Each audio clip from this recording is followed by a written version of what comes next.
হজের 10 দিনের ফজিলত আমাদের সবাইকে মনে করে দেওয়া লাগবে। ঠিক আছে, অনলাইন অফলাইনে সবাই প্রচার করবেন।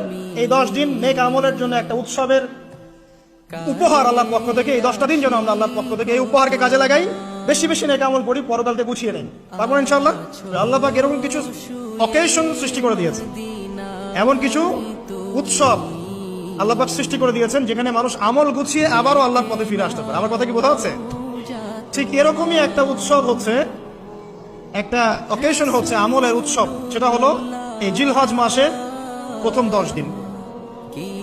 এই জিলহজ মাসের প্রথম 10 দিন সম্পর্কে আল্লাহ পাক সূরা ফজরের মধ্যে শপথ করেছেন, ওয়াল ফাজরি, ফজরের কসম, ওয়া লায়ালিন আশর, এবং এই 10 রাতের কসম। এই 10 রাত বলতে এখানে জিলহজ মাসের এই 10 দিন এবং 10 রাতকে বোঝানো হয়। এর ফজিলত সম্পর্কে নবী সাল্লাল্লাহু আলাইহি ওয়াসাল্লাম একটা হাদিসে বলছেন, সহিহ বুখারী হাদিস, আনাস রাদিয়াল্লাহু আনহু ইবনে আব্বাস রাদিয়াল্লাহু আনহুমা থেকে বর্ণিত, নবী করিম সাল্লাল্লাহু আলাইহি ওয়াসাল্লাম বলেছেন যে মা মিন আইয়ামিন আমালু সালিহু ফীহিন্না আহাব্বু ইলাল্লাহ মিন হাযিহিল আইয়ামিল আশরা। আল্লাহ পাকের কাছে এই 10 দিন অর্থাৎ জিলহজ মাসের প্রথম 10 দিনের নেক আমল যত বেশি প্রিয়, আল্লাহর কাছে জিলহজ মাসের প্রথম 10 দিনের নেক আমল যত বেশি প্রিয়, অন্য কোনো আমল এত বেশি প্রিয় না।